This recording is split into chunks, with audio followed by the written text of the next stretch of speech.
هي دي حقيقة ولا هزار؟ ازاي حكومة تقتل وتنهي على تلت شعبها؟ ربما تكون قصة من قصص الرعب الخيالية، لكن لا عزيزي المشاهد، اللي هقولهولك في الحلقة ديت مش هزار ولا من وحي الخيال، لأن في حكومة فعلا قتلت تلت شعبها، وكان في طريقها كمان إنها تقتل الناس الباقية منهم لولا رحمة الله عز وجل. واللي عملته الحكومة ديت كان في مجرد بس 5 سنين. حكومة عملت مزارع وحقول وأماكن للقتل والموت، حيث إن مش بيتزرع في الحقول ديت إلا الأجسام، ومش بيتم حصد أي حاجة فيها إلا الرؤوس والجماجم وعظام الأموات.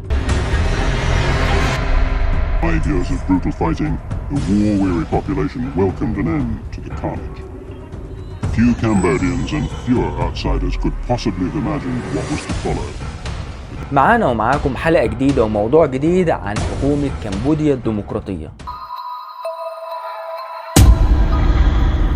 من عجائب الزمن عزيزي المشاهد إن يحكم بعض الشعوب مجموعة من الفاشلين والمصابين بجنون العظمة، واللي بيعتقدوا دايما إن رأيهم وأفكارهم هي الصح دايما، واللي بيخالفها مصيره هو الموت أو القتل. ظالمين شعوبهم ومعيشينهم كمان في الفقر والجهل لغاية الموت. فعام 1975 بقى كان في مجموعة اسمهم الخمير الحمر الكمبوديين، وتمكنوا من إسقاط الحكومة اللي قبلهم وأسسوا الحكومة بتاعتهم تحت اسم حكومة كمبوديا الديمقراطية. وكانوا القادة بتوع الحكومة ديت من الشيوعيين، ودرس أغلبهم في الجامعات الفرنسية، وتأثروا كمان بتجربة الحزب الشيوعي الفرنسي، وكان للتجربة الشيوعية الفيتنامية أثر كبير عليهم. كان القائد بتاعهم اسمه بول بوت، وكان ليه اسم تاني بيطلقوا عليه وهو الأخ رقم 1. وفي مجموعة تانية من القادة التانيين زي الأخ رقم 2 والأخ رقم 3 وهكذا. وكان فكرة القادة الشباب دول بتتلخص في فكرة معينة، وهي انهم يرجعوا الشعب ده لاصوله الحضاريه والثقافيه القديمه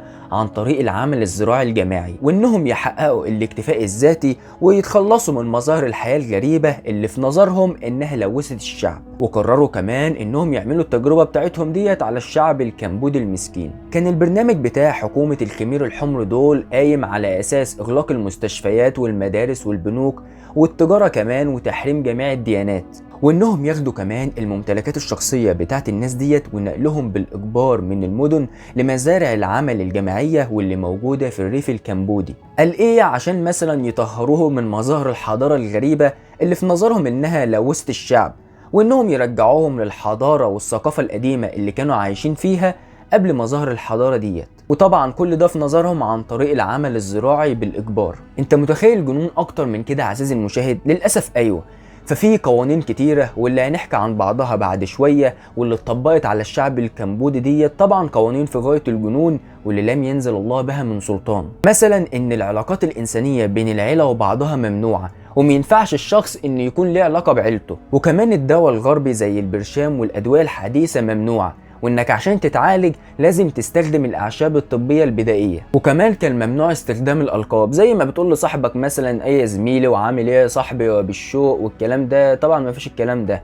وكان بس بيستخدموا كلمة رفيق في المخاطبات العامة. وخد دي كمان عندك انك ممنوع كمان تسلم على الشخص ده سواء بالانحناء او انك تسلم عليه بايدك مثلا، لان الكلام ده ممنوع وبتوصل عقوبته للموت. في البداية بقى استعملت الحكومة ديت خدعة عشان تخلي السكان من المدن عشان يودوهم للريف الكمبودي عشان يشتغلوا بالزراعة الجماعية هناك، وقالوا لهم انهم لازم يروحوا للغابات ويقعدوا هناك لمدة 2-3 عشان يكونوا في امان من قصف الطيارات الامريكية، وان الدولة هي اللي هتحرس ممتلكاتهم وبيوتهم خلال فترة غيابهم دي. وبمجرد ما خرجوا الناس ديت بدأوا انهم يقسموهم ويودوهم لمزارع العمل الجماعية ديت. وكانوا كمان بيتعمدوا في التقسيم دوت انهم يفرقوا بين افراد العيله الواحده، وكمان يعزلوا الاطفال عن امهاتهم. وكمان كان على السكان دول انهم يشتغلوا 12 ل 14 ساعه او اكتر في المزارع ديت بدون راحه او اكل. وكان ممنوع عليهم كمان اكل النباتات او الثمار البريه اللي قدامهم على اعتبار انها مجرد ملكيه عامه، ومحدش كان ليه الحق ان هو ياخدها او ياكلها من نفسه كده،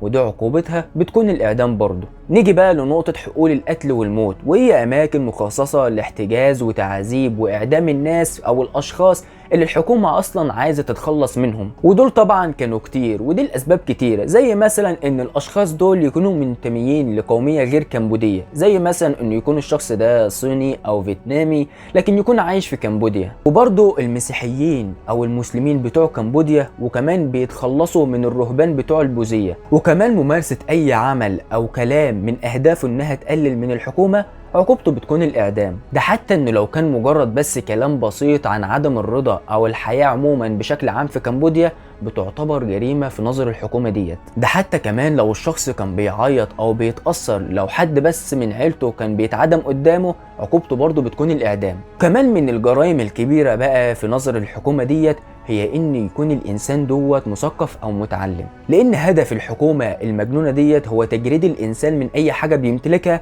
حتى الإحساس والمشاعر، وإنه يحولوا السكان دول لمجرد آلة زراعية بتنفذ الأوامر بدون أي مناقشة أو احتجاج. وعشان كده كانوا بيعدموا أي شخص يكون متعلم أو مثقف، وصدرت الأوامر كمان بتنفيذ الإعدام والإبادة لأي شخص متعلم أو مثقف بيعرف يقرأ ويكتب. ده كمان الأهبل من كده إن حتى الأميين اللي ولا بيعرفوا يقرأوا ولا يكتبوا لكن بس مجرد لابسين نظارات كانت بتعدمهم الحكومة، لأن في نظر الحكومة إن الأشخاص اللي لابسين نظارات دول بيكونوا مثقفين ومتعلمين. وتمت الإعدامات ديت في حقول القتل والموت اللي عملتها الحكومة ديت، وكان الإعدام بيتم عن طريق ضرب راس الشخص دوت بالفأس، وكمان ما كانوش بيهدروا الرصاص عشان يموتوا الناس ديت، لأن في نظر الحكومة إن قيمة الرصاصة أغلى بكتير من قيمة المواطن نفسه. وطبعا بعد الإعدامات دي كلها بيتم دفن الأشخاص دول في مقابر جماعية، وعدد الأموات في ظل حكومة الخمير الحمر دول مش معروف بالظبط، لكن بيقدر بحوالي 750 ألف شخص، وبترتفع التقديرات ديت ل 3 مليون و300 ألف إنسان اتقتل في ظل الحكومة ديت، يعني نص الشعب قتلوه، لأن شعب كمبوديا كان حوالي 7 مليون زمان. لكن التقديرات الأكثر واقعية هي ما بين 1.5 مليون ل 2 مليون ونص شخص اتقتل، نصهم اتقتل في حقول القتل والموت نتيجة الإعدامات اللي عملتها الحكومة ديت، والباقي طبعا مات نتيجة الجوع والأمراض.